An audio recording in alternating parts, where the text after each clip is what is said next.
বলছি বলরাম, তোর সন্দেহ একবার সঠিক, বুঝতে পারছিস? তুই যার উপরে সন্দেহ করেছিস এটা সেই করেছে।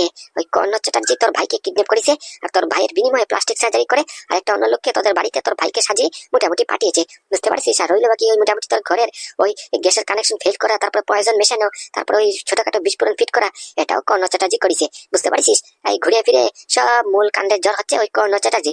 আর তুই সেই কর্ণ চ্যাটার্জিকে বললি ছেড়ে দিতাম, কিছু ব্যাপারটা বুঝলাম না। হ্যাঁ, সব জেনে শুনে সব প্রমাণপত্র হাতে থাকা সত্ত্বেও তুই বললি ওকে ছেড়ে দেবো? হ্যাঁ, শুধুমাত্র তুই বলেছিস বলে তোর কথার মান রাখার জন্য মোটামুটি আমি ওকে ছেড়ে দিয়েছি, না হলে কিন্তু শালাকে আজকে পুরো জেলের আটার চক্কি পুরো কাটিয়ে যেতাম, বুঝতে পারছিস? শালা হাতে ধরে পড়েও ধরা পড়লো না। বলছি ভাই, তোর কি আমার উপরে বিশ্বাস নেই? হ্যাঁ আরে বাবা, কি বলিস তুই? হ্যাঁ, তুই আমার সিনিয়র। হ্যাঁ, তুই মোটামুটি, তোকে আমার স্যার বলার কথা, আর তুই আমার বন্ধু বলে তুই আমাকে পারমিশন দিয়েছিস যে তোর সঙ্গে তুই তো করে কথা বলতাম। আর তুই বলছিস তোর উপরে বিশ্বাস নাই, নিজের থেকেও বেশি বিশ্বাস আছে, বুঝতে পারছিস? হ্যাঁ, আমি এটাও জানি তুই যখন বলেছিস তার পিছনে নিশ্চয়ই কোনো না কোনো কারণ লুকিয়ে আছে, তার জন্য তো কিছু বলিনি। হ্যাঁ সেটাই তো বলছি, তাহলে আমার উপর বিশ্বাস থাকলে মোটামুটি একটু চুপ থাক আর যা দেখ আমি যেটা করি, বুঝতে পারছিস? ওই কর্ণ চ্যাটার্জিকে এখন যদি অ্যারেস্ট করে নিতাম, হ্যাঁ আমি মানছি, আমার কাছে পাক্কা এভিডেন্স ছিল, সবকিছু প্রমাণ ছিল যে ওকে অ্যারেস্ট করতে পারবো আমি, বুঝতে পারছিস? তাহলে ও কিসের জন্য করেনি জানিস? কারণ কি, এখন যদি অ্যারেস্টটা করেনি তাহলে ও অনেক কোটিওয়ালা, অনেক টাকা পয়সা আলা লোক, বুঝতে পারছিস? ওর উকিলের অভাব নেই। ওকে যদি আজকে অ্যারেস্ট করি তাহলে কালকে ওর জামিন হয়ে যাবে। ওই বলবে যে সাধারণ একটা কিডন্যাপ করেছি, তার জন্য মোটামুটি কর্ণ চ্যাটার্জিকে আটক করে রাখিছে, হ্যাঁ ওই হাবি জাবি দিয়ে জামিন হয়ে যাবে। আমি চাইছি ওকে বড় করে মোটামুটি ফাঁসানোর, বুঝতে পারছিস? ওর পুরো র্যাকেটটাকে পাস আউট করে তারপরে ওকে জেলের ভেতরে ভরবো, আর যাতে করে কেউ ওকে জামিন করাতে পারে না, বুঝতে পারছিস? এরকম একটা খেল খেলতে হবে। হ্যাঁ হ্যাঁ, সব বুঝেছি সব বুঝেছি। এবার বলছি কি, আপনাকে আমাদের ডিপার্টমেন্টে যেতে হবে, বুঝতে পারছেন? আপনারা যে মোটামুটি এফআইআরটা করেছেন, কেস করেছেন, এই কেসটা তো সলভ হয়ে গেছে। এখন মোটামুটি গিয়ে ওই সইটা করতে হবে আর মোটামুটি ওই কেসটা ক্লোজ করতে হবে, কারণ কি আপনাদের কেস তো সলভ হয়ে গেছে, আপনার ভাইকে আপনারা ফিরে পেয়েছেন, তাই আপনাকে আমাদের সাথে মোটামুটি ডিপার্টমেন্টে যেতে হবে। চলুন। কি বলছিস সেসব? হ্যাঁ, আরে বাবা, পিছনে তাকিয়ে দেখ তোর কাকিমা। ও কাকিমা তুমি? হ্যাঁ আমি। বলছি কাকিমা, আমাকে না একটু ডিপার্টমেন্টে যেতে হবে, এনাদের সাথে আমাকে যেতে হবে, বুঝতে পেরেছো? আর বাবা কাকা এরা যদি জিজ্ঞেস করে আমার কথা, আর ভাই যদি জিজ্ঞেস করে, তাহলে বলো যে কেসটা ক্লোজ করতে হলে তার জন্য সই করতে হবে, বুঝতে পেরেছো? আর সইটা ডিপার্টমেন্টে গেলেই হবে, তাই আমি ডিপার্টমেন্টে যাচ্ছি। হ্যাঁ আচ্ছা ঠিক আছে। হ্যাঁ স্যার চলুন। হ্যাঁ চলো। বলছি ভাই, থ্যাংক ইউ ভাই, থ্যাংক ইউ, একবার সঠিক সময় বাঁচিয়েছিস। মেনশন নোট বন্ধু, মেনশন নোট, তোর জন্য তো যে কোনো সময়। পাদু বাবা, তুই এসেছিস? ফুটো বন্ধু, ভাই, দেখ, আমার ছেলে বাড়িতে ফিরেছে। আমাদের পাদু, আমাদের পাদু ঘরে ঢুকেছে। হ্যাঁ গো গুগুদা, দেখতেই তো পাচ্ছি আমাদের পাদু, আমার ভাইপো, আমার জানের টুকরো, প্রাণের টুকরো, আমার ভাইপো ঘরে ফিরেছে। পাদু বাবা, তুই ঠিক আছিস তো? হ্যাঁ বাবা, আমি ঠিক আছি। তুমি কেমন আছো? কাকা তুমি কেমন আছো? এই তো তোরে দেখলাম না, তোকে দেখা মাত্রই আমার মন মিজাজ সব ঠিক হয়ে গেছে, এখন ঠিকঠাকই আছি, ভালো আছি। হ্যাঁ রে ভাইপো, সেম কন্ডিশন, আমারও সেম। পাদু তুই ঠিক আছিস? হ্যাঁ কাকিমা, আমি ঠিক আছি। তুমি কেমন আছো? আর আমাদের ভাই কই? ওই আমার ভাই তেল আর ভন্ডাল, এরা কেমন আছে? সুস্থ আছে? এদেরকে অ্যান্টিডোটটা যে দিয়েছি ওটা কাজ করেছে? হ্যাঁ রে বাবা, আমি ঠিক আছি। আর তোর অ্যান্টিডোট কি আর বলবো, কোনো জবাব নেই। শালা তুই মাল্টি ট্যালেন্টেড, তুই জিনিয়াস একটা। তুই মোটামুটি তেল আর ভন্ডালকে কি একটা অ্যান্টিডোট তৈরি করে দিয়েছিস, ওই মোটামুটি 2বার খাওয়ার সঙ্গে সঙ্গে ওদের স্মৃতিশক্তি মোটামুটি 50% ফিরে গেছে, বুঝতে পারছিস? এখন আস্তে আস্তে করে রিকভারি করতেছে। ও আচ্ছা আচ্ছা, তা বলছি এদেরকে দেখছি না, তেল আর ভন্ডাল, এরা কোথায়? আর বলিস না রে বাবা, বলিস না, কি আর বলবো তোকে, বলে কোনো লাভ নেই, বুঝতে পারছিস? ওই তেল আর ভন্ডাল যতদিন অব্দি মোটামুটি স্মৃতিশক্তি হারাইছে ততদিন অব্দি ঠিক আছে, কিন্তু যবে থেকে মোটামুটি তোর অ্যান্টিডোটটা খেয়ে একটু একটু সুস্থ হয়েছিল, তখন থেকে মোটামুটি ঘরে আর পা টিকছে না, বুঝতে পারছিস? একটু পরে পরে শুধু বেরিয়ে পড়ে, আর সকাল হতে না হতেই কোথায় চলে যায়, আর এই বিকেল ঘনিয়ে 3টা 4টার দিকে বাড়িতে ফিরে, বুঝতে পারছিস? আজ 3টা দিন যাবত মোটামুটি একই রুটিন একই ক্যাসেট চলতেছে। জানি না বাবা এরা দুটা কি যে করে, কিচ্ছু বুঝলাম বলে না, আর জিজ্ঞেস করলেও শুধু রাগারাগি করে, খেটখেট করে, তাই আমি আর জিজ্ঞেসও করি না। এসব তুমি বুঝবা না কাকিমা, এদেরকে যে কাজ দেওয়া হয়েছে এরা এই কাজটাই করছে মনে হয়। মানে পাদু, বুঝলাম না কোন কাজ, কিসের কথা বলছিস তুই? কে কে দিয়েছে কাজ? ও সব কথা ছাড়া, বলছি কি, আমার ভাই কই, নাদু কোথায়? ওকে যে দেখছি না। তার কথা বলতে পারবো না, ও দেখ গিয়ে ঘরে কি ওর পা ঠিকে? ও এখন মস্ত বড় মোটামুটি মস্তান হয়ে পড়েছে, বুঝতে পারছিস? ওই পাড়া প্রতিবেশী শহরে গ্রাম বাংলা ঘুরে বেড়ায়, বুঝতে পারছিস? ওই দেনা পয়সার লেনদেনে কি একটা ব্যবসা শুরু করেছে মনে হয়, বুঝতে পারছিস? অনেকজনের মুখে আমি শুনেছি, তা ওর ব্যাপারে আমাকে জিজ্ঞেস করিস না। আরে না না দাদা, কি বলেন আপনি? আমাদের নাদু কোথায় যায়নি, আমাদের নাদু ওই স্পেশাল ব্রাঞ্চের অফিসার, ওই যে অফিসারটা মোটামুটি পাদুকে এখানে ছেড়ে দিয়ে গেছে, ওই অফিসারের সঙ্গে কি একটা কথা বলছিল, বুঝতে পেরেছেন? ওই আমি শুনেছি ওই এখন নাদুকে মোটামুটি ওই সেটেলমেন্ট করতে হবে, বুঝতে পারছেন? কি কাগজপাতিতে সই স্বাক্ষর করতে হবে, তার জন্য ওই স্পেশাল ব্রাঞ্চের ডিপার্টমেন্টে ওকে ডাকা হয়েছে, বুঝতে পারছেন? কি স্পেশাল ব্রাঞ্চের ডিপার্টমেন্টে? মানে বুঝলাম না, আবার কিসের সই? কি কি বলছো বৌমা তুমি? তুমি নিশ্চয়ই ভুল শুনেছ, নাদুকে আবার কিসের জন্য স্পেশাল ব্রাঞ্চের ডিপার্টমেন্টে ডাকবে, আর নাদু সই দিয়ে করবেই বাকি? ও তো মোটামুটি একটা অপরাধী, ওকে ডাকার হলেই শুধুমাত্র একটাই উপায় আছে, যদি ওকে অ্যারেস্ট করে তাহলেই না হয় মোটামুটি স্পেশাল ব্রাঞ্চের ডিপার্টমেন্টে ওকে যেতে হয়, বুঝতে পেরেছো? তোমার ভুল ধারণা হয়েছে, ভুল ভুল ভুল। হ্যাঁ না না দাদা, আমি নিজের কানে শুনেছি। আর ও আছে না, ওই কেস সলভ হয়ে গেলে মোটামুটি পরিবারের কোনো একটা সদস্য গিয়ে ওই কেসটা ক্লোজ করতে হয়। ওই রেজিস্ট্রারিতে গিয়ে সই করলে কেসটা ক্লোজ হয়। ওই সেম ঘটনা, বুঝতে পারছেন? ওই পাদুকে পাচ্ছি না বলে তার উপরে একটা অভিযোগ করেছি, এফআইআর করেছি। পাদুর মিসিং রিপোর্ট করিয়েছি। এখন তো পাদুকে পাওয়া গেছে, ওরা কেস সলভ করে দিয়েছে। তাই নাদুকে মোটামুটি যেতে হবে, বুঝতে পেরেছো? ওই কেসটা ক্লোজ করার জন্য। তাই হয়তো বা গেল। হ্যাঁ গুগুদা, এটাই হয়েছে, বুঝতে পেরেছো? তুমি অযথা ভুলভাল চিন্তাধারা করো না। আর তাছাড়া নাদু বাড়িতে ফিরলি ওকে জিজ্ঞেস করলি তো সব দুধ দুধ সব জল জল হয়ে যাবে, বুঝতে পেরেছো? আর একটা কথা তো তোমাকে মানতে হবে, ওই পাদুকে ছাড়ানোর জন্য, পাদুর কেসের জন্য নাদুই বেশি দৌড়াদৌড়ি করেছে। আমরা আর কি আর করলাম? হ্যাঁ, তা অবশ্য কথা ঠিক, সেটা তো আমি মানছি, অস্বীকার করছি কোথায়? কি কাকা, তুমি সত্যি কথা বলছো?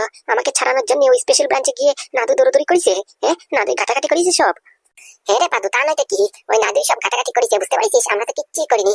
আর তুই জানিস, এই তোর যে ডুপ্লিকেট, তোর জেরক্স কপি, তোর মতো হবু সেজে আমাদের ঘরে ঢুকে পড়েছে পাদু সেজে। ওকে কে ধরেছে হাতে নাতে? ওই নাদু ধরেছে, তোর ছোট ভাই, বুঝতে পারছিস? তাছাড়া আজকে সকালের ঘটনা, ওই মোটামুটি একটা ছেলে, ওই কিট্টু না পিট্টু, ওটা এসে আমাদের ঘরে গ্যাসের পাইপলাইন কানেকশন ডিসকানেক্ট করে দিয়ে গেছে, যাতে করে আমরা পটল তুলি। আর বুঝতে পারছিস, আর ওই চিনির বয়ামে পয়জন মিশিয়েছে। তারপরে ওই মোটামুটি তুই যে সোফাটাতে বসে আছিস, ওই সোফার সাইডে ছোট একটা বিস্ফোরণ ফিট করেছে। এসব হাতে নাতে কে ধরেছে? হ্যাঁ, নাদু ধরেছে। নাদু যদি না ধরতো তাহলে শালা আমরা হয়তো বা কবে পটল তুলে যেতাম, বুঝতে পারছিস? তিনটা প্ল্যান সেটিং করেছে, যাতে করে একটা ফেল হলে 2 নম্বর, 2 নম্বর ফেল হলে 3 নম্বর, বুঝতে পারছিস? তিনটা প্ল্যান ফেল করেছে কে? নাদু করিয়েছে। আর ভাইপো, সেটা তো মানতেই হবে, নাদু যেরকম করে মোটামুটি এক একটা অপরাধীকে হাতে নাতে ধরিছে, ওর মোটামুটি ইন্টারোগেট, ওর ছানবিন করার স্টাইল দেখে হ্যাঁ আমার কেন জানি মনে হচ্ছে, বুঝতে পারছিস, ওর পাক্কা ট্রেনিং নিয়েছে। এসব কাজ করেছে, ট্রেনিং ছাড়া হতেই পারে না। তাছাড়া ওই কিট্টুকে যেরকম করে ইন্টারোগেট করেছে, যেরকম করে মোটামুটি প্রশ্নবোধ করেছে, মনে হচ্ছিল যেমন কোনো একটা বড় অফিসার তো আমাদের সামনে দাঁড়িয়ে ইন্টারোগেট করতেছে, বুঝতে পারছিস? আমি 1 সেকেন্ডের লাগে ভুলে গিয়েছিলাম যে আমাদের সামনে আমাদের ছোট ভাইপো নাদু নাদু দাঁড়িয়ে ইন্টারোগেট করছিল। কি বলো গুগুদা, আমি কি কিছু ভুল বলেছি? একদম না, মোটেই না, তুই যা বলেছিস একবার অক্ষর অক্ষরে সত্যি। হ্যাঁ আমি মানছি, আমরা 1 সেকেন্ডের জন্য মনে হয়েছিল হ্যাঁ এটা কি আমাদের নাদু, যেরকম করে ইন্টারোগেট করছিল, যেরকম করে মোটামুটি ছানবিন করছিল, এক একটা অপরাধীকে যেরকম করে ধরেছে, হ্যাঁ আমারও এক মুহূর্তের জন্য মনে হয়েছিল এটা আমাদের নাদু হতে পারে না। ও সেরকম মোটামুটি ইন্টারোগেট করার স্টাইল দেখে মনে হচ্ছিল ও ট্রেনিং নিয়েছে কোথা থেকে। কিন্তু আলটিমেটলি ঘুরে ফিরে কথাটা এখানে গিয়ে দাঁড়ায়, প্র্যাকটিক্যাল হতে শিখো, বুঝতে পেরেছো? মোটামুটি ও যা দেখায় কিন্তু ওটা আসলে নয়। মানে কি? ও বাবা, কি বলছো? মানে পাদু, কথাটা ওখানে গিয়ে দাঁড়ায়, নাদুর স্কুল ব্যাগ থেকে একটা বেআইনি বন্দুক পাওয়া গেছে, যেটার কোনো নামও নিশান নেই, আর ও নিজের মুখে স্বীকার করেছে ও একটা গুন্ডা, অপরাধমূলক কাজ করে। হ্যাঁ, তোরা তো জানিস, আর ফুটো তুইও তো জানিস। হ্যাঁ, আমার একটা স্বপ্ন ছিল নাদুকে আমি অনেক পড়ালেখা করিয়ে মোটামুটি আইপিএস অফিসার তৈরি করবো, যাতে করে সমাজের বুকে, পৃথিবীর বুকে বুক উঁচু করে চলতে পারি। এক ছেলে আমার বড় ব্যবসায়ী, হ্যাঁ বিজনেসম্যান, আর এক ছেলে মোটামুটি আইপিএস অফিসার। কিন্তু কি হলো, কি ঘটলো? ও বাবা, তুমি এরকম বলছো কেন? পাদুরে, এরকম বলছি তারও কারণ আছে। হ্যাঁ, আমি বাবা হয়ে কিরকম করে নেবো রে? আমার এক ছেলে ভালো বিজনেসম্যান, আর এক ছেলে গুন্ডা। হ্যাঁ, এটা মানা যায়? তুই বল, মানা যায়? ও মোটামুটি ওই সুপারিং কিলিং করে আর কত কত অপরাধমূলক কাজ করে। হ্যাঁ, আমি ভাবিছি আমার ছোট ছেলেটা আইপিএস হবে। হ্যাঁ, তার জন্য ওকে হোস্টেলে পড়াশোনা করিয়েছি, দরকার পড়লে পিএইচডি করাতাম। হ্যাঁ, যত টাকা পয়সা করে লাগে আমরা দিতাম। হ্যাঁ, আমি তো না করিনি একবারও। তাহলে শেষকালে ও কি হয়ে দাঁড়ালো? একটা গুন্ডা। তাহলে বন্ধু, এখন তুই বল, আর বোমা তুমিও বলো, আমি একজন বাবা হয়ে আমার কি অপরাধ এটাই যে আমি চেয়েছি আমার ছোট ছেলেটা আইপিএস হতে? হ্যাঁ, আমারও কোনো শখ আলা থাকতে পারে। আর এটা তো এমন নয় যে আমি ওকে জিজ্ঞেস করিনি। হ্যাঁ, ওকে ও স্বাধীন মতো জিজ্ঞেস করেছি যে তুই তোর যেটা মনে চায় এটাতেই হোক, কোনো অসুবিধা নেই, টাকা পয়সা লাগলে, পড়াশোনা লাগলে সব কর, যত টাকা লাগে আমরা দেবো, কোনো অসুবিধা নেই। ওকে তো জিজ্ঞেস করেছি, ও তো বলেছে যে আইপিএস অফিসার হবে। হ্যাঁ, তাহলে শেষকালে এটা কেন হলো? গুদা, এরকম একটা জটিল প্রশ্ন করিস, এটা উত্তর তো আমার কাছে নেই গো, কি বলবো আমি? হ্যাঁ দাদা, এরকম একটা প্রশ্ন করিস যার উত্তর আমার কাছেও নেই। তোমার কথা অস্বীকার করতে পারি না, আর এটাও মানতে রাজি নই যে নাদু একটা গুন্ডা। কিছুতেই মানতে রাজি নই। যাকে এসব কথা আজকের দিনে বলে আমি কারোর মন খারাপ করতে চাই না, কারণ আজকে একটা খুশির দিন, আমার পাদু আমার বাড়িতে ফিরেছে। হ্যাঁ, আমার ঘরে এসেছে আমার ছেলেটা, তাই বলছি আজকে কেউ মন খারাপ করে থেকো না। এ কিরে, তুই এখনো সোফাতে বসে আছিস? আয় চল, ঘরে চল, কিছু খাবি আয়। বলছি কি বাবা, আমি আসতে পারবো না তো, আমি এখানেই ঠিক আছি। ও মা, এ আবার কেমন কথা, আসতে পারবি না মানে? খাবার কি তোর সামনে এখানে নিয়ে আসবো নাকি? চল, তোর জন্য চিকেন বিরিয়ানি করেছি, বুঝতে পারছিস? তোর যেটা ফেভারিট ওটা তৈরি করেছি, চল একসাথে বসে খাবানি। বলছি কি কাকিমা, আমার ওই 2টা পা পুরো অচল, বুঝতে পেরেছ? আমি হাঁটতেও পারি না, আমি দাঁড়াতেও পারি না, সেটার অযোগ্য আমি। আমার দ্বারা দাঁড়ানো হবে না, হাঁটাও হবে না, তাই আমি বসে আছি, বসেই থাকতে দাও। ও অচল মানে? রে, কি হাবি জাবি কথা বলছিস? অচল মানে হাঁটতে পারিস না মানে? এই ভাইপো, বলে দে, তুই ঢং করছিস, তুই নাটক করছিস, অভিনয় করছিস, এটা সত্যি না? হ্যাঁ, তুই ঢং করছিস না? না গো কাকা, এটাই সত্যি, আমি ঢং করছি না। ওই ওই আমাকে যে কিডন্যাপ করেছে ওই শালা আমাকে ওই ক্যালস্ট্রল কেমিক্যালটা ওই মাজার সাইডে দিকে মোটামুটি ইনজেকশন দিয়ে পুশিং করেছে, তাই আমার পুরো রগ পুরো মোটামুটি ছিন হয়ে গেছে, আমার রক্ত চলাচল বন্ধ হয়ে গেছে, আমার পাটা পুরো অচল হয়ে গেছে, বুঝতে পেরেছো? মানে হ্যাঁ, যে ইনজেকশন পুশ করেছে আর কোলেস্ট্রল, এটা সেই কেমিক্যালটা না ওই তেল আর ভন্ডালকে যে দিয়েছে? হ্যাঁ হ্যাঁ বাবা, এটা সেই কেমিক্যালটা। ওই তেল আর ভন্ডালকে যে পুশিং করেছে এই কেমিক্যালটার কারণেই এদের স্মৃতিশক্তি পুরো হারাই গেছে। কিন্তু ভাইপো, কিছু যে বুঝলাম না, তেল আর ভন্ডালকে পুশিং করার পরে এদের স্মৃতিশক্তি হারাইছে, আর তোকে পুশিং করার পরে মোটামুটি তোর পা চলে গেছে। ব্যাপার বুঝলাম না। ও সব তোমরা বুঝবা না গো, তোমরা বুঝবা না। ও সব কেমিক্যালের মধ্যে লচা করেছে, বুঝতে পেরেছো? ওই ইনগ্রিডিয়েন্ট কমিয়ে মোটামুটি আমাকে পুশিং করেছে যাতে করে আমার স্মৃতিশক্তি চলে যায় আর শুধু আমি অচল হয়ে যাই। তাই এটাই হয়েছে। আর ভয় নেই, আমি এটা অ্যান্টিডোট অলরেডি তৈরি করে ফেলেছি। আর যেটা খেয়ে তেল আর বন্ডাল মোটামুটি সুস্থ হয়েছে, বুঝতে পেরেছো? ওই অ্যান্টিডোটটা আমি খেলে আমি আশা করছি যে আমি মোটামুটি অচল থেকে চল হয়ে যাবো। আমি দাঁড়াতে পারবো আগের মতো, আমার পাওয়াটা চলবে, বুঝতে পারিস? কি কি কি বলছিস? এসব কিছু তো মাথায় ঢুকছে না। হ্যাঁ, তুই অচল হলি, তারপরে মোটামুটি তেল আর ভন্ডাল সেম কেমিক্যাল খেয়ে মোটামুটি এদের স্মৃতিশক্তি হারাইলো। হ্যাঁ, আর তুই শুধু অচল হলি, আবার অ্যান্টিডোটও বানিয়ে ফেলেছিস। কি হাবিজাবি কথা বলছিস? আর তোকেই বা অচল করলো কেন? হ্যাঁ আর বলো না। হ্যাঁ, আমাকে জবরদস্তি করে কিডন্যাপ করেছে, আর কিডন্যাপ করে আমার উপর অত্যাচার টর্চার একটার পর একটা করতেই যাচ্ছে করতেই যাচ্ছে। আর এরকম করেছে কারণ হচ্ছে ওই মোটামুটি সেন কেমিক্যালের উপরে আমার ভাই মানে কি নাদু কেস করেছে না? হ্যাঁ, আর যে কেস করলি ওই সেন কেমিক্যালে কি একটা গড়বড় চলতেছে, এটা যদি ধরে ফেলে ওই স্পেশাল ব্রাঞ্চের অফিসার বলরাম স্যার নাকি শুনেছি নাকি উনি মস্ত বড় ব্রিলিয়েন্ট, উনি ব্রেভ টাইগার, কাউকে ছাড়ে না। তাই বলরাম স্যারকে ভয় পেয়ে আর আমাকে জবরদস্তি করেছে, আমার উপরে অত্যাচার করেছে, আমাকে ব্ল্যাকমেল করেছে যাতে করে মোটামুটি অত্যাচার সহ্য না করতে পারে। নাদুকে বলি যে কেসটা উইথড্র করে নিতে, বুঝতে পারিস? তার জন্যই সব কেস। আচ্ছা বাবা, কাকা কাকিমা, এসবের মধ্যে সবার তো খবর নিলাম, কিন্তু আমার বউ কই? আমার বউকে যে দেখছি না, ও কি বাসায় নেই? ও তোরই, ও তো বাসায় নেই। ওই গতকালকে থেকে কোথায় একটা গেল, বলে কিনা অফিসের কোন কাজ আছে, তার জন্য মোটামুটি বড় ম্যাডামের সাথে বাইরে যেতে হবে। তার জন্য মোটামুটি ওই কালকে স্টেশনে গিয়ে টিকিট করে কোথায় একটা গেল, জানি কি জানি দার্জিলিং না ফার্জিলিং বললো, ওইখানে গেল। হ্যাঁ হ্যাঁ, আমাদেরকে তো অফিসিয়াল কাজ বলে গেল, জানি না এখন কোথায় গেল কি করছে। তুই ফোন করেছিস? ফোন করে দেখ না কি বলে। লাভ নেই বাবা, লাভ নেই, আমি ঠকে গেছি, বুঝতে পেরেছ? আমার জীবন পুরো পুড়িয়ে গেছে, তেজপাতা হয়ে গেছে। এই যা সর্বনাশ করেছে। এখন আমার কি ঘটলো? কেন এসব কথা বললি যে? কেন বললাম যদি শুনো তার কারণ, তাহলেই তোমার পায়ের নিচের থেকে জমিনের অংশ সরে যাবে, বুঝতে পেরেছো? তুমি জানো তোমার যে বৌমা, হ্যাঁ, দেখতে শুকতে ভদ্র, ও আসলে কি করে? হ্যাঁ, ও হচ্ছে কি একটা ক্রিমিনাল, বুঝতে পেরেছো? ক্রিমিনালের সঙ্গে যুক্ত থাকে, ও মোটামুটি বেআইনি কাজ করে, ও ফাইট করতে পারে, ও রিভলভার বন্দুক চালাতে পারে, বুঝতে পেরেছো? যা কি বলিস তুই? হ্যাঁ, কি বলছিস হাবিজাবি কথা? তোর মাথা ঠিক আছে? তুই নিজে জানিস কি বলছিস? হ্যাঁ, বৌমা বলে আবার বন্দুক চালাতে পারে? ও আমার সামনে চোখের সঙ্গে চোখ মিলিয়ে কথা বলতে পারে না, ভয় পায়, আর তুই এদিকে বলছিস ফাইট করতে পারে, বন্দুক চালাতে পারে? আরে বাবা, আমি নিজের চোখে দেখেছি, বুঝতে পেরেছো? আমি নিজে প্রমাণ আছি, আমার নিজের চোখে দেখা কি সুন্দর করে ফাইট করে। ফাইট দেখে মনে হচ্ছিল মোটামুটি কেরাটে চ্যাম্পিয়ন, বুঝতে পারিস? তারপরে বন্দুক চালাতে পারে একবার নেশানা ছাড়া, মানে কোনো একবার অচুক ছাড়া, কোনো ভুল হয় না। হ্যাঁ, আমার তো মনে হচ্ছে এই যে তোমাদেরকে বলে বাড়ি থেকে বেরিয়েছে, ওই অফিসিয়াল কাজ বলে একটু ছানবিন করলি নিশ্চয়ই পাওয়া যাবে। ও কোনো অফিসিয়াল কাজে যায়নি, বুঝতে পারিস? ও মনে হয় অন্য কোথাও গিয়েছে, ওর অন্য কোনো উদ্দেশ্য আছে, বুঝতে পারিস? আমার এখন সন্দেহ হচ্ছে আমি ভুল মেয়েকে বিয়ে করেছি বাবা, ভুল মেয়েকে বিয়ে করেছি। যাকে ভালোবেসেছি আমি চিনতেই পারিনি ওই মেয়েটা আমার জন্য সঠিক নয়। দুরু মশাই, আপনি হাসছেন? হ্যাঁ হ্যাঁ, আমার শালা এদিকে প্যান পুরো ভিজে গেছে আর আপনি খিলখিল করে হাসছেন।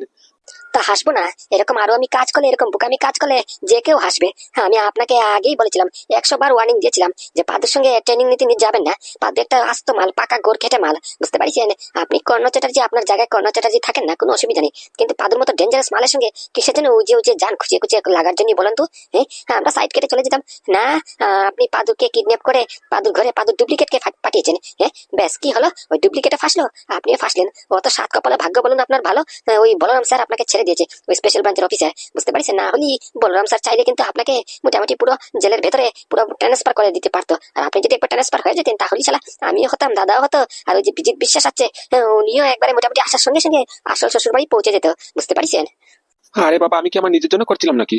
যা করছিলাম আমাদের সবার ভালোর জন্যই তো করছিলাম। ওই শালা পাদুর ভাই নাদু শালা 40 কদম আগে এই হারামজাদাটা মোটামুটি আমাদের নামে কেস করেছে। হ্যাঁ, ওই বলরাম স্যার যদি কেসটা একটু ঘাটাঘাটি করে তাহলে তো শালা আমাদের তেরাচুঙ্গা যাবে। এটা ভেবেছেন কত টাকা ইনভেস্টমেন্ট করেছি? আর একবার যদি মোটামুটি আইনের চোখে পড়ে যায় আমাদের খেল, তাহলে কি হবে বলুন তো? হ্যাঁ, আমরা সাধারণ অপরাধ করছি না, কিন্তু আমরা মারাত্মক বিষয় অপরাধ করছি। মোটামুটি কিডনি লিভার পাচার করা, এটা কি কম বড় কথা নাকি? এটা ভারতবর্ষে মস্ত বড় অপরাধ, বুঝতে পারছেন? তারপরে মোটামুটি জীবন নিয়ে পাচার করতেছি, এটা কি কম বড় খেল নাকি? হ্যাঁ, কত বড় রেকেট চলতেছে আপনার ধারণা নেই। আমি চেয়েছিলাম যে মোটামুটি কোনো সেটেলমেন্ট করলেই আমাদের উপরে যে কেসটা করছে এই কেসটা যদি উইথড্র করানো যায় তাহলে তো আমাদেরই ভবিষ্যতের জন্য ভালো হয়। বাস এটা ভেবেই করেছিলাম, উল্টো কেস খেয়ে গেলাম শালা। কেস তো খাবেন, এটাই তো স্বাভাবিক। না বুঝে শুনে বাচ্চাদের মতো কাজ করলে কেস তো খাবেনই। এ কি তুমি তুমি ভারতে কবে আসলে? আরে বাবা বলবা না, তো এয়ারপোর্টে পিক আপ করতে যেতাম। বলছি উনি কে? আপনি চেনেন ওনাকে? আরে বাবা, এনাকে চিনোনি? হ্যাঁ, উনি তো হচ্ছে বিজিত বিশ্বাস। কি বলছেন? উনি সেই মহান বিজিত বিশ্বাস, যার জন্য আমাদের আজকে তোমার কোম্পানিটা মোটামুটি 1 নম্বর টপ পজিশনে গেল। হ্যাঁ হ্যাঁ, হ্যাঁ, আমি সেই মহান ব্যক্তি বিজিত বিশ্বাস। কিন্তু স্যার, আপনার কাপড় চোপড় দেখে আর আপনার নামের সঙ্গে তো খাপ খাচ্ছে না। আমি তো আরো ভেবেছি আপনি ব্র্যান্ডেড স্যুট বুট পরে এবার দামি জুতো তো পরে আসবেন। আপনি দেখি একটা স্যান্ডো গেঞ্জি আর মোটামুটি গলায় একটা চুড়িদারের মতো মাফলার পেঁচিয়ে মোটামুটি চলে এসেছেন, এত ফর্মাল। হ্যাঁ বিজিত, এটা কি ঘটনা বুঝলাম না তো। হ্যাঁ, এই কেসটা তো মাথায় ঢুকলো না। এত টাকাওয়ালা শালা কোটিপতি তুমি। হ্যাঁ, তোমার কি টাকার অভাব নাকি? তুমি এসব কি পড়িছো? আরে বাবা, টাকা আছে বলে কি মোটামুটি আমি এত দামি দামি কাপড় সাপড় পরবো? কেন এসব কম দামি কাপড় পরেছি আমাকে লোক চিনতে পারছে না? আমি তো যথেষ্ট মোটামুটি চিনাতে পড়তেছি নাকি? ওই দামি সাপের কাপড় সাপড় পরলে মোটামুটি আমাকে কি আরো মান সম্মান বেড়ে যাবে? অযথা যথা পয়সা নষ্ট করা আমার একদম পছন্দ না। বাবা বিজিট, ওয়ান্ডারফুল। অনেক খুশি হলাম। তোমার ব্যাপারে যা শুনেছি তুমি ঠিক তার উল্টো। হ্যাঁ, আচ্ছা, এসব কথা ছাড়েন। আগে আমাকে বলেন, এই যে কর্ণবাবু, আপনি ফাঁসবেন না। উল্টা পাল্টা কাজ করেন সব সময়। একটু মাথা খাটিয়ে বুদ্ধি খাটিয়ে যদি কাজ করতেন তাহলে আজকে আপনাকে মোটামুটি কেস খেতে হতো না, আর আপনাকে মোটামুটি স্পেশাল ব্রাঞ্চের অফিসারটা দৌড়ে তাগদা করতো না। মানে তার মানে তুমি সব জানো? একদম একদম সব জানি, একটু জেড। কারণ আমার নাম বিজিত বিশ্বাস। কোথায় কোন কানে কি ঘটনা ঘটছে, কি ঘটনা ঘটবে, সবার আগে ইনফরমেশন আমার কানে চলে আসে, বুঝতে পারছেন? আর এটাও জানি আপনি মোটামুটি স্পেশাল ব্রাঞ্চের অফিসার ওই বলরাম স্যার, ওনার দ্বারাতে বেঁচেছেন। না হলে উনি চাইলে আপনাকে কিন্তু অ্যারেস্ট করতে পারতো। আর তারই জন্য এখানে এসে সবার আগে আমি আমার বড় শালিকার সঙ্গে সেটেলমেন্ট করেছি, বুঝতে পারছেন? আপনি কোনো চিন্তা করবেন না, এই ব্যাপার এখন আমি হ্যান্ডেল করব। বড় শালিকা মানে? ওই কার কথা বলছো তুমি? ওই চম্পামার কথা বলছো? একদম একদম। আর কটা শালি আছে আমার? হ্যাঁ, বড় শালিকা বলতে তো বুঝেই যান না। ছোট বোনকে বিয়ে করবো, তাহলে বড় শালিকা চম্পা হলো না? ওই চম্পার সঙ্গে সেটেলমেন্ট করেছি, বুঝতে পারছেন? বলছি জিজু, আসবো? কেন করিছে রে, সর্বনাশ করিছে। এখন থেকে জিজু। হ্যাঁ, ওই ভারতে পা রাখতে না পারতে জিজু হয়ে গেল। অবভিয়াসলি, আগে পরে তো আমার ছোট বোনকে উনি বিয়ে করবেন। বিজিত দা বলে কথা, কত বড় লোক, কত টাকাওয়ালা। সত্যি, আমার বোন কিরণ একদম ঠিক কথাই বলেছে। দেখতে যেরকম হ্যান্ডসাম, এরকম টাকাওয়ালা। কি আর বলবো। বলছি জিজু, তোমার কথা মতো সব কাজ সেটেল হয়ে গেছে। হয়ে গেছে? তা কোথায় উনি? এই তো নিয়ে এসেছি, আনবো। হ্যাঁ হ্যাঁ, একদম একদম। কার কথা বলছো বিজিত? কাকে নিয়ে আসার কথা বলছো? এই তো তোমার পুরনো প্রেম, তোমার পুরনো এক্স। কি বলছো? আমার কোনো এক্স প্যাক্স নেই, আমার কোনো পুরনো প্রেম টেম নেই, বুঝতে পেরেছো? হাবি জাবি কথা বলো না তো। কেন, ওই পাদুর বউ তরিকে তুমি ভালোবাসতে না? তোমার পুরনো এক্স ছিল না? মানে ব্যাপারটা বুঝলাম না। এখানে আবার ওই তরির কথা উঠছে উঠছে কিসের জন্য? ও এসে কি করবে? আর ওই কে বলিছে, কেটা বলিছে ও আমার পুরনো এক্স, পুরনো প্রেম? দেখুন মিস্টার নবীন, আমার নাম বিজিত বিশ্বাস। হতে পারে আমি দেশের বাইরে থাকি, কিন্তু দেশ বিদেশে কি কি চলতেছে, কি ঘটতেছে, সব পাই টু পাই খবর আমার কানে সবার আগে চলে, বুঝতে পেরেছো? তাই আমি এটাও জানি যে তুমি মোটামুটি মিস্তরিকে ভালোবাসেছিলে, তুমি ওনাকে বিয়ে করতে চেয়েছিলে, বুঝতে পারছো? সব ঘটনা এ টু জেড আমি জানি, তাই আমার কাছ থেকে লুকানোর কোনো মতলব নেই। আচ্ছা আচ্ছা, হয়েছে। হ্যাঁ, বুঝতে পারছি। আচ্ছা, না হয় বুঝলাম তুমি সব জানো, কিন্তু এটা তো বুঝতে পারলাম না তুমি কোন উদ্দেশ্য নিয়ে ওই তরিকে এখানে ডেকেছো। হ্যাঁ, আর তুমি জানো এটা আমাদের কোন স্থান? এখানে আমরা মোটামুটি ওইসব কাজ করে থাকি। আর এখানে আনা কি ঠিক হবে এই মেয়েটাকে? আরে বাবা, আপনি চিন্তা করছেন কেন? আমি পুরো কেসটা হ্যান্ডেল করছি তো। ব্যাপারটা আমি দেখছি তো। সবার আগে পাদুকে যদি হারাতে হয় আপনাদের উপরে, মানে কি আমাদের উপরে, আমাদের কাজের উপরে যে কেসটা করেছে, যদি আমরা চাই, যদি আপনারা চান যে বলরাম স্যার মোটামুটি স্পেশাল ব্রাঞ্চের ওই অফিসারটা বলরামটা যাতে আমাদের পিছন ছাড়ে, তাহলে সবার আগে আমাদের কেসটা উইথড্র করতে হবে, বুঝতে পারছেন? আর কেস কে উইথড্র করতে পারবে? পাদুর ভাই নাদু। আর মোটামুটি নাদু কোন পরিবার থেকে? পাদুর পরিবার থেকে। আর মিস্তরি কে? পাদুর ওয়াইফ, পাদুর বউ। তার আগে সবার আগে মোটামুটি পাদুর বউকে আমাদের সেটেলমেন্ট করতে হবে, আমাদের সাপোর্টে নিতে হবে, বুঝতে পারছেন? তাহলেই একমাত্র সম্ভব যে মোটামুটি নাদু জাতি করে কেসটা উইথড্র করে নেয়। আর একবার যদি কেস উইথড্র হয়ে যায়, তাহলে ওই স্পেশাল ব্রাঞ্চের অফিসার ওই বলরাম না টলরাম এটার বাপও কিচ্ছু করতে পারবে না, বুঝতে পারছেন? বিকজ কেস ছাড়া তো কোনো কিচ্ছু হবে না। বাহ বাবা, ও ওয়ান্ডারফুল। বিজিত, তুমি ভারতে পা রাখতে না রাখতে তোমার কেলমা দেখানো শুরু করে দিয়েছো। দেখেছিস নবীন, দেখেছিস? এই না বললাম বিজিত বিশ্বাস। হ্যাঁ, এবার মানলি তো? দেখেছিস এয়ারপোর্ট থেকে আসতে না আসতে পুরো প্ল্যান সেটেল করে ফেলেছে কিরকম করে আমাদের কেসটা উইথড্র করাবে। হ্যাঁ, আসলে আমরা দুদিন খাটাখাটনি করেও কেসটা উইথড্র করতে পারলাম না। কত তামজাম করলাম, কিডন্যাপ করলাম, ডুপ্লিকেটই করালাম। হ্যাঁ, তারপরেও কেসটা উইথড্র আর হলো না। আর এই বিজিত আসতে না আসতে পুরো প্ল্যান পুরো তৈরি। হ্যাঁ, পুরো ওয়ার্ল্ড টু প্ল্যান। বলছি আমার বড় শালিকা, যাও ওই তরিকে এখানে নিয়ে আসো। দেখি না, আমি প্রস্তাবটা দেই, এই প্রস্তাবে তৈরি হয় কিনা না। আর আমার মনে হয়, আমার বিশ্বাস, আমার প্রস্তাব আজ পর্যন্ত কেউ হেলামি করেনি, কেউ ফালাইও নি। আর মোটামুটি ওই তরিও মেনে যাবে, কোনো চিন্তা নেই। যাও ওনাকে নিয়ে আসো। ওকে ওকে, আসুন, এসে পড়ুন। জিজু, এই তো উনি চলে এসেছেন। এটা কোন জায়গা? এই জায়গাটা তো এখানে আছে বলে আমি তো জানিও না, প্রথম দেখলাম। ভয় নেই ভয় নেই, এটা আমাদেরই এরিয়া, বুঝতে পারছেন? এটা নিয়ে কোনো ভয় নেই। আসুন, ওই বিজিত দা আপনার সঙ্গে কি একটা সেটেলমেন্ট করবে। বিজিত দা? বিজিত আবার কে? আরে বাবা, বিজিত দা বলুন, বিজিত কে বলছেন কেন? নাম ধরে ডাকছেন যে। সম্মান দিন সম্মান দিন, উনি কত বড় লোক আপনি জানেন? আসুন আসুন। আর তাছাড়া আমার ছোট বোনের হবু বর, বুঝতে পারছেন? আসুন আসুন আমার জিজু। বলুন, আমি কি সাহায্য করতে পারি? আমার কি কাজ? আমাকে কিসের জন্য এখানে ডেকে পাঠানো হয়েছে? বলছি কি মিস চম্পা, আমার নাম বিজিত বিশ্বাস, বুঝতে পেরেছেন? আপনি জানেন হয়তোবা, হ্যাঁ, আপনাদের পরিবার থেকে ওই যে নাদু, আপনার মোটামুটি ছোট দেওর, ওই নাদু আমাদের নামে কেস করেছে, বুঝতে পারছেন? ওই স্পেশাল ব্রাঞ্চের অফিসার ওই বলরাম স্যারের কাছে কেস করেছে, যাতে করে আমরা সেটেলমেন্ট করতে পারি। আমাদের কেস করেছে, মোটামুটি আমরা অপরাধমূলক কাজ করতেছি, হ্যান ত্যান হাবি জাবি কত কেস করেছে। এখন ব্যাপারটা তো বুঝতেই পারছেন, আমরা চাইছি মোটামুটি কোনো একটা সেটেলমেন্ট করলি যাতে করে কেসটা ঠান্ডা হয়ে যায়, তাহলেই হয়। আমরা অনেকবার বোঝানোর চেষ্টা করছি, কিন্তু আপনার ছোট দেওর আর আপনার বর পাদু কিছুতেই তৈরি হচ্ছে না। এখন ব্যাপারটা যদি আপনি দেখতেন তাহলে খুব ভালো হতো। আর হ্যাঁ, এটা আপনাকে ফ্রিতে করার জন্য বলছি না, আপনাকে যথেষ্ট পরিমাণে এর পুরস্কার দেওয়া হবে, কোনো চিন্তা নেই। বলছি চম্পা, যাও পুরস্কারটা নিয়ে আসো তো। ওকে ওকে। ব্যাপারটা না আমার মাথায় কিছু ঢুকছে না। আপনারা সত্যি করে বলুন তো, আপনারা কোন উদ্দেশ্য নিয়ে আমাকে এখানে ডেকেছেন? হ্যাঁ, আর আপনারা আমাকে দিয়ে কি করাতে চাইছেন একটু স্পষ্ট করে খুলে বলবেন? অফকোর্স, কেন না। শুনুন, ঘটনাটা হয়েছে কি, আপনি জানেন আমরা কি কাজ করছি সেটা খুলে বলতে যাচ্ছি না, কিন্তু হ্যাঁ, একটা অপরাধমূলক কাজ করছি, বুঝতে পেরেছেন? আর মোটামুটি আপনাদের ভাই তেল আর ভন্ডাল ওরা না নিশ্চয়ই কিছু একটা দেখে ফেলেছে, আর আমাদের ওই নবীনদা মোটামুটি ভুলে ভালে ওই কোলেস্ট্রল কেমিক্যালটা পুশিং করে দিয়েছে, বুঝতে পেরেছেন? যাতে করে ওদের স্মৃতিশক্তি একটু একটু করে চলে গেছে। এখন আপনার ভাই মানে কি দেওয়ার ওই নাদু আমাদের উপরে কেস করেছে, আর সেম কেমিক্যালের উপরে কেস করেছে, বুঝতে পারছেন? ওই কেসটা ওই স্পেশাল ব্রাঞ্চের অফিসার বলরাম হ্যান্ডেল করতেছে, বুঝতে পারছেন? এখন আমরা চাইছি যে নাদু মোটামুটি কেসটা যাতে করে উইথড্র করে নেয়, আর এই কেসটা উইথড্র হয়ে গেলে আমাদের কোনো চিন্তা নেই। কিন্তু নাদুকে বোঝানোর চেষ্টা করেছি, পাদুকে বোঝানোর চেষ্টা করেছি, কিন্তু এরা দুই ভাই কিছুতেই আমাদের কথায় তৈরি হচ্ছে না। এখন আমরা চাইছি যে আপনি যেহেতু ওই পরিবারের সদস্য, আপনি একটা কিছু করতে পারবেন, আপনি চাইলেন, বুঝতে পারছেন? আর হ্যাঁ, এই কাজটা ফ্রিতে করতে হবে না আপনাকে, আপনাকে যথেষ্ট পরিমাণ এর মোটামুটি সমান উপহার দেওয়া হবে। হ্যাঁ, আপনার সব কথা বুঝলাম। আপনি জানেন আমি কোন প্রফেশনে আছি? হ্যাঁ, আমার সামনে দাঁড়িয়ে যে আপনাদের অপরাধের কাজের কথা বলছেন, আপনার আগে জানার কথা ছিল যে আমি কে, কি করি। হ্যাঁ, আমার বোধহয় আপনি যদি জানতেন আমার পরিচয়টা, তাহলে নিশ্চয়ই ওই কথাগুলি বলতেন না, আর নিজের মুখে আপনাদের অপরাধগুলি স্বীকার করতেন না। জানেন এর বিনিময়ে আমি কি করতে পারি আপনাদের সাথে? জানি জানি, সব জানি। আপনি কোন প্রফেশনে আছেন, কি করছেন, কাদের হয়ে ডিউটি করছেন, বুঝতে পারছেন? এ টু জেড হোল ইনফরমেশন আমার কাছে আছে, আর জেনে বুঝেই মোটামুটি সব বলছি, বুঝতে পারছেন? বিজিত দা, নিয়ে এসেছি। হ্যাঁ হ্যাঁ, দাও, আমাকে দাও। আর এই যে, এই হচ্ছে কি তার উপহার, বুঝতে পেরেছো? নগদ হাট 50 লক্ষ টাকা। তোমাকে 50 লক্ষ টাকা দিচ্ছি, আর তার বিনিময়ে শুধু একটা কাজ করতে হবে, ওই নাদুকে বা পাদুকে যেই করে হোক মোটামুটি তৈরি করতে হবে, যাতে করে কেসটা উইথড্র করে নেয়, বুঝতে পেরেছো? আর আমাদের কাজে নাক না গলাতি, বুঝতে পেরেছো? আর তার বিনিময়ে মোটামুটি 50 লক্ষ টাকা তোমাকে উপহার হিসেবে দিতে পারি। কি 50 লক্ষ? হ্যাঁ, 50 লক্ষ, 50 lakhs। মানে তার মানে তুমিও এর সঙ্গে সামিল, তুমিও সব জানো?